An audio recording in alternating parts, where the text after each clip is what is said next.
So, since I'm feeling a bit better, I decided to do a second video today.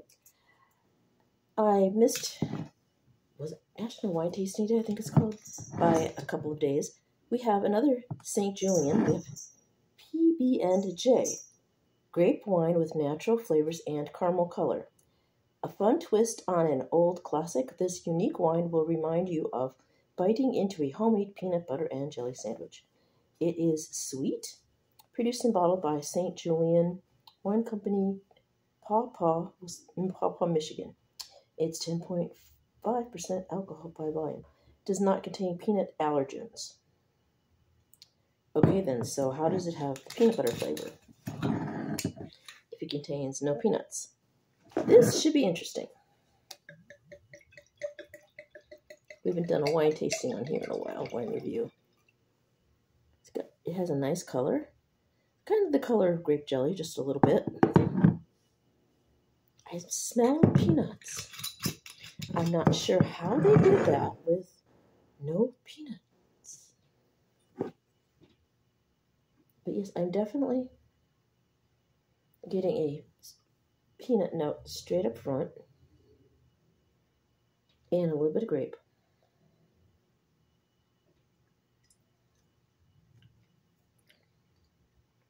This is weird. It literally tastes like peanut butter and jelly.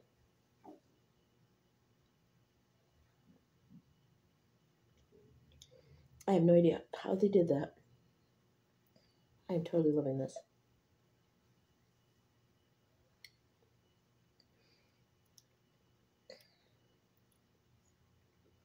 This is seriously dangerous.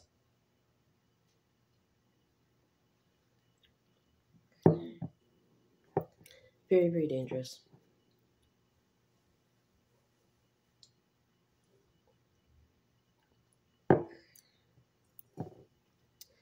Is it sessionable? It's wine, so of course now wine is not typically sessionable, considering it's 10.5% alcohol. Like with most higher ABV beverages, you want to pace yourself and take your time. This is definitely a sipping wine. You don't want to just like swallow it. I don't really need my reading glasses on.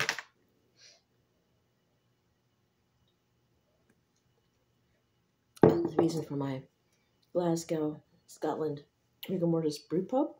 I just finished a video for Sub Rosa's Leap Year Scottish inspired Try Me bundle. So there's 6 of those, so I will be doing those for weeks, plus my Figments order. I will be skipping the blooming dragon flower, 4 flowers, blooming dragon, or whatever it is, because it has jasmine in it. I'm going to see if I can find a way to get some extra stamps and mail that to my friend Steven of Matter Hatter Teas and let him do a review.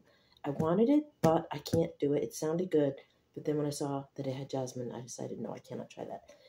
I was still feeling a little groggy, still taking my pain meds and my other stuff, and I guess it would be a version of drunk shopping, essentially, and I didn't read very clearly.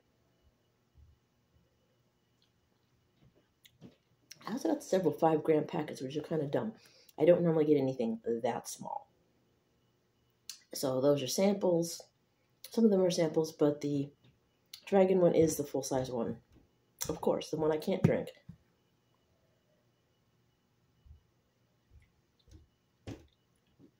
So like I said, I will try to send that to him and his wife and see if they can enjoy it.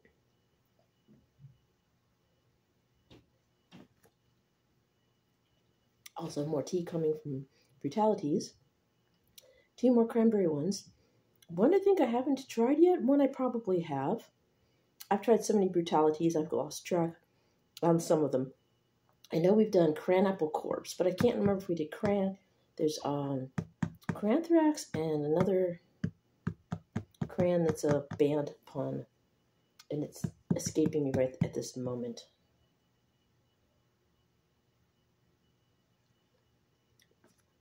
So there may be some repeats, but it's been a while since I've done any of the cranberry ones, so again, that will happen. I will probably eventually come back around and redo some.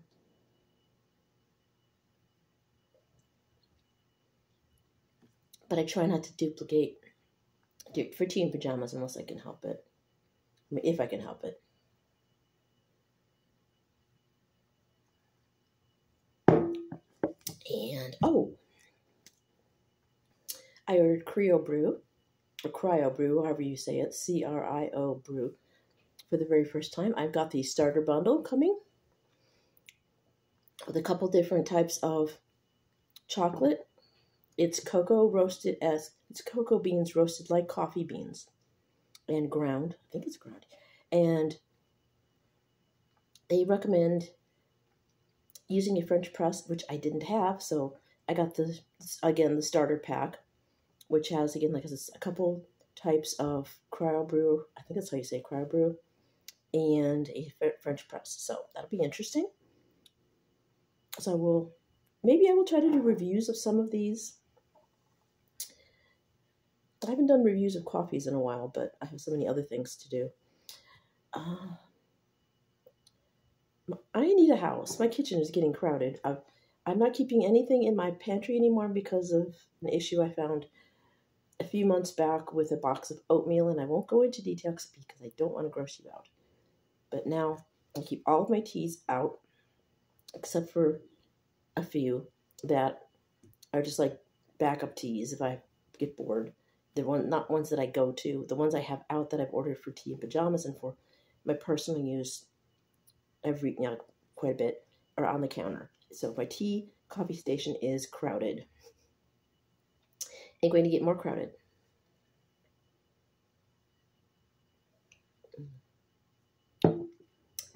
Stitch's cat tree came.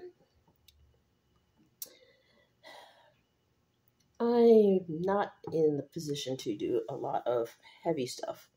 I made a vague attempt to try to put it together. I had a video that I recorded, but I deleted it because it was a large box and you could see more of the box than you could of me. And I really shouldn't, I was supposed to be resting. So that was the day I took off work to rest. And of course I opened the box, do the video, and attempt to put the thing together. And then my body's like, no, we can't do this. Give up. So Stitch is sleeping in the coffin-shaped part that's supposed to be on the tree. And everything else I just sort of threw together as a odd-shaped scratching post. She likes it. So I'll probably just leave it the way it is. Because the way you're supposed to do it says it's supposed to be wall-mounted, and they don't give you anything with it to mount it to a wall. Go figure. And they had said if you have questions to call them. I could not find an 800 number to call. So there's that. And I live in an apartment, so even if I knew how to mount a cat tree to a wall, I wouldn't be able to because we're talking drywall mollies and major destruction. So that will have to wait till I get a house. And maybe somebody who's still mechanically inclined. I used to be very mechanically inclined, but I find the older I get, the more age sets in, along with brain fog due to chronic illnesses and a boatload of other things. Possibly, undiagnosed ADHD, possibly Asperger's. Possibly. I do have some signs of both of those. And all this stuff, plus other things that I won't go into that happened in my past, for whatever reasons, my brain just isn't as sharp and as mechanically inclined as it used to be. So therefore, I need somebody to help me with that stuff so I can put it together and have it look like it's supposed to. So we will see. I will probably just leave it the way it is. Stitch isn't picky.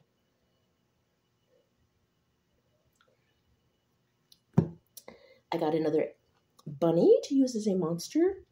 He's green. He will be Frankenstein. When my neck is completely done hurting and I can get the materials to turn him into Frankenstein, I will do that, and then I will show you here when he's finished.